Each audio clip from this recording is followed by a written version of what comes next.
Welcome back guys, स्वागत है आपका एक बार फिर से एमएससी मैथ्स क्लासेज के यूट्यूब चैनल पे। प्यारे साथियों, कंटिन्यूम मैकेनिक्स में यूनिट थर्ड जो है उसके बारे में अपन पढ़ रहे हैं और कंटिन्यूम मैकेनिक्स में यूनिट थर्ड की आज हमारी लास्ट एंड फाइनल क्लास होने वाली है। अब तक मैंने आपको जितनी भी क्लासें दी हैं उन क्लासों के अलावा एक भी क्वेश्चन जो है वो बाहर नहीं जाने वाला है, यानी कि आपके 20 मार्क्स जो है वो यहाँ से ईजिली कैरी हो जाएंगे। ध्यान रखना है इन चीज़ों को कि आपको जो भी क्वेश्चंस मैंने कराए हैं उनको 2 से 3 बार अच्छे से रीड कर लेना है, अच्छे से समझ लेना है, अच्छे से कर लेना है। ठीक है साथियों, तो बढ़ते हैं हमारे नेक्स्ट सवाल की तरफ। और नेक्स्ट सवाल में आगे बढ़ने से पहले आप सभी से एक रिक्वेस्ट है, अगर आप हमारे चैनल पर नए हैं तो प्लीज़ चैनल को सब्सक्राइब कीजिए, अपने दोस्तों के साथ शेयर कीजिए और अगर आपको क्लासें पसंद आती है तो प्लीज़ लाइक ज़रूर कीजिए। कोई भी दिक्कत आती है किसी भी प्रकार की तो आप विद टाइमिंग कमेंट करके वहाँ से उस सेक्शन को पूछ सकते हैं। ठीक है साथियों, तो हमारा ये वाला जो क्वेश्चन है ये मैं आपको बता दूं आपकी जानकारी के लिए, 2014 में आपसे पूछा गया है, फिर 16 में पूछा गया, फिर 18 में और फिर लगातार 19 में भी ये वाला क्वेश्चन जो आपसे पूछा जा चुका है।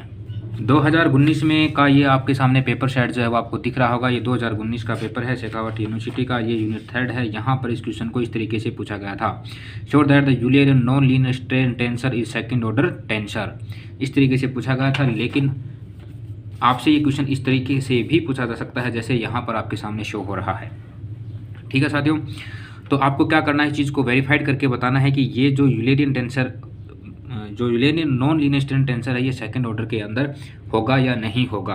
तो इसका सॉल्यूशन जो है वो फटाफट से हम इसका सॉल्यूशन जो वो देख लेते हैं। हमें गिवन है, क्या गिवन है, given that Eulerian non linear strain tensor, Eulerian non linear strain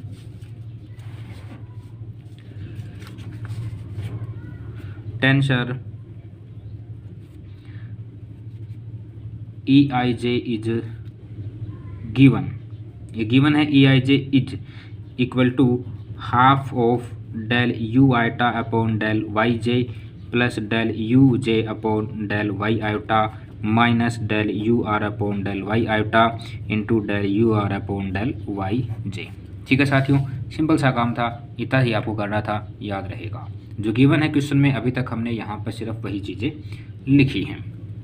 okay, अब हमें क्या करना पड़ेगा, अब हमें ये करना पड़ेगा और हम इसको कोई नाम देते हैं इक्वेशन नंबर फर्स्ट। अब हमें एक कोऑर्डिनेट्स का जो सेट है वो यहाँ पर लेकर के चलना पड़ेगा और उसके लिए एक ट्रांसफॉर्मेशन मैट्रिक्स बतानी होगी जो परमिड और अनपरमिड सेक्शन के लिए एक रिलेशन जो है वो उसमें यहाँ पर बता सके।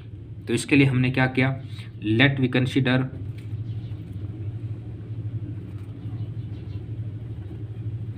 consider a set of coordinate y iota dash। ये हमने कोऑर्डिनेट का सेट माना y iota dash such that transformation matrix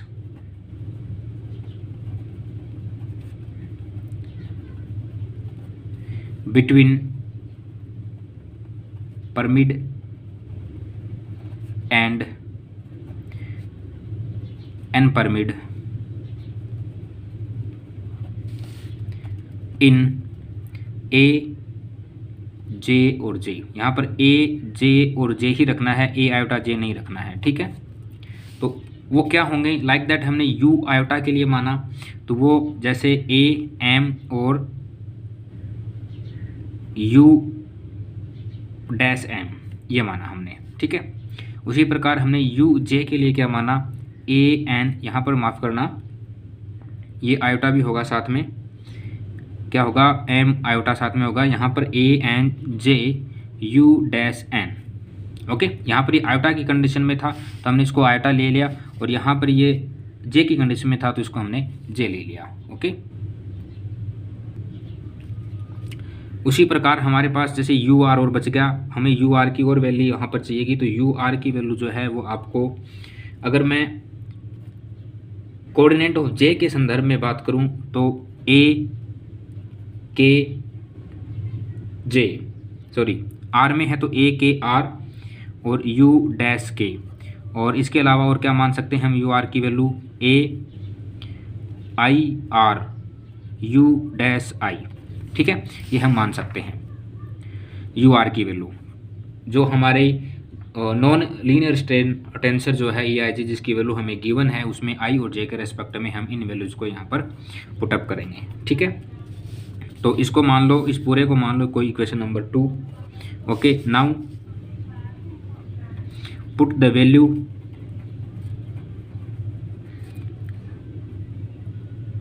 into equation 1, ठीक है। इक्वेशन 2 की जितनी भी वैल्यूज हैं ये इक्वेशन नंबर 1 में हम क्या करेंगे, पुटअप करेंगे। ध्यान से देखना, e i j equal to half of, okay, del upon del y j, उसके बाद में हमारे पास यू आइटा आता है, ठीक है। तो यू आइटा की वैल्यू ये है हमारे पास, a m iota u dash m, okay, फिर plus del upon del y iota u j की वैल्यू क्या है, ए एन जे और यू डैश एन, फिर माइनस है जो हमारी इक्वेशन है ई आई जे की, उसी में हम यहाँ पर वैल्यूज़ को पुटअप कर रहे हैं, कुछ अलग से यहाँ पर नहीं कर रहे हैं। Del upon del y iota a k r u dash k and del upon del y j a i r into u dash i, ठीक है। हमारी ये जो इक्वेशन है इसमें हमने u iota u j u r और u r, यहाँ पर आप देख पा रहे होंगे u iota u j u r और यू आर की वैल्यूज़ को उस इक्वेशन में रखा है, सिंपल सा यहाँ पर काम किया और हमारे पास ये वाली इक्वेशन आ जाती है, ठीक है।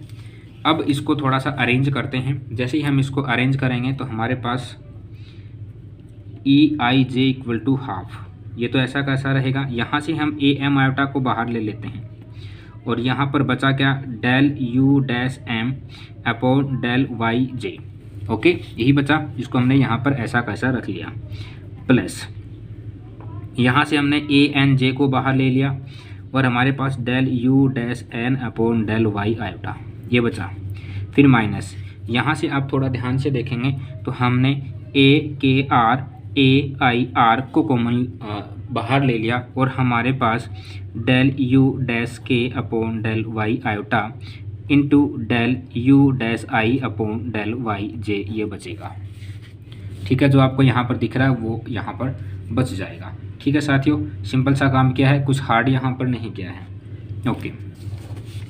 अब हम क्या करेंगे, सिंपल से एक स्टेप यहाँ पर लिखेंगे कि let a m iota equal to del y dash m upon del y iota, हमने माना, ठीक है। क्यों माना, क्योंकि ये कोऑर्डिनेट्स हैं और ये कांस्टेंट भी हैं, ये कांस्टेंट हैं और कोऑर्डिनेट है परमिट एंड अनपरमिट एक्सिस के अंदर, ठीक है। उसके अलावा हमने ए एन जे को माना डेल वाई डैश एन, यहाँ पर एन है तो एन और डेल वाई जे, ठीक है, कोई दिक्कत नहीं। यहाँ से हम क्या करेंगे, ये दो चीज़ें हैं, ये क्या है, कांस्टेंट है, ठीक है। इसको मैं क्या बताऊँगा, आर कांस्टेंट, ठीक है, परमिट एंड अनपरमिट एक्सिस के अंदर, ठीक है, परमिट एंड अनपरमिट एक्सिस के अंदर, ओके। यहाँ से हमें क्या करना है, वाई आयोटा की वैल्यू निकालनी है। कैसे निकालेंगे, यहाँ से वाई आयोटा की वैल्यू, ये इस साइड चला जाएगा और ये इस साइड आ जाएगा, कोई दिक्कत नहीं। उसी प्रकार यहाँ से डेल वाई जे की वैल्यू निकालनी है, तो ये इस साइड चला जाएगा और ये इसके नीचे आ जाएगा, सिंपल सा काम है, बता दें करके, ओके जी। तो देखना ज़रा, अगर मैं यहाँ से डेल वाई आयोटा की वैल्यू निकालूंगा तो वो मुझे मिलेगा del y dash m upon a m iota, और उसी प्रकार अगर मैं डेल वाई जे की वैल्यू निकालूंगा तो वो मुझे मिलेगी del y dash n upon del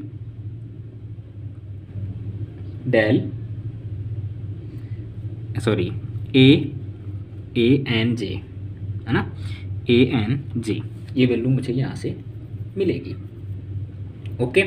कुछ अलग नहीं किया, सेम जो वैल्यूज यहाँ पर थी वो यहाँ पर हमने रखी है, ओके साथियों।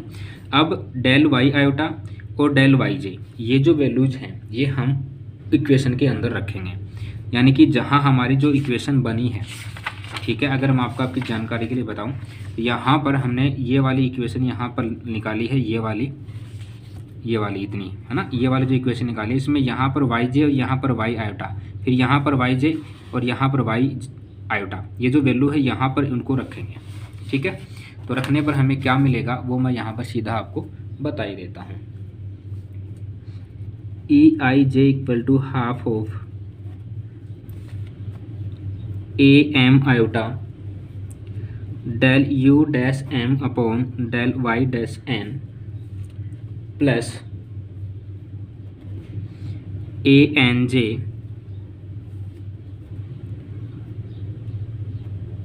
माफ करना, ये इनटू में आएगा, इनटू, ठीक है, ए एन जे, फिर plus a n j del u dash n upon del y dash m n a m iota minus a k a iota del u dash k upon del y dash m a m iota into del u dash iota upon del y dash n a n j, ठीक है। Value रखेंगे तो हमें ये वाली equation जो है यहाँ से मिल जाएगी ई आई जे की। यहाँ पर ज़रा गौर से अगर आप फरमाएंगे, थोड़ा सा ध्यान देंगे, तो मैं यहाँ से equal to half of a m iota a n j common ले सकता हूँ, a m iota a n j common ले सकता हूँ अगर आप इस इक्वेशन को ध्यान से पढ़ेंगे तो। उसके अलावा हमारे पास क्या बचा, del u dash m upon del y dash n plus del u dash n n upon del y dash m minus एक फंक्शन जो है हम इसको क्या लिखेंगे, ए के और ए आयोटा, इसको मैंने डेल के आयोटा लिख दिया, कोई दिक्कत नहीं होनी चाहिए, ओके। उसके अलावा क्या बचा, del u dash k upon del y dash m into del u dash iota upon del y dash n, ठीक है। ये हमारे पास यहाँ पर बचेगा, सिंपल सा। अब आपको एक चीज़ यहाँ पर ध्यान देनी है, क्या ध्यान देनी है कि डेल के आयोटा जो है इसकी वैल्यू अगर 1 हो, ठीक है, क्या हो, अगर इसकी वैल्यू 1 हो तो उस कंडीशन के अंदर हमारे पास e i j equal to half of a m iota a n j into del u dash m upon del y dash n plus del u dash n upon del y dash m minus del u dash k upon del y dash m into del u dash iota upon del y dash n बचेगा, ठीक है, अगर del के iota की value 1 ले ली जाए तो। अब आप ध्यान से देखेंगे तो ये वही सिचुएशन बन गई जो हमारे क्वेश्चंस में हमें गिवन थी, ठीक है। ध्यान से देखना, क्वेश्चन में वापस पढ़ाता हूँ आपको। यहाँ से e i j equal to half of this function, यहाँ पर आई और जे की टर्म्स हैं, आई जे की टर्म्स हैं, ठीक है। उसी प्रकार हमारे पास यहाँ पर एम और एन की टर्म्स हैं, किसके टर्म्स हैं भाई, एन और एम की टर्म्स हैं। तो ये जो एन और एम की टर्म्स हैं इसको मैं क्या लिख सकता हूँ, e i j equal to a m iota a n J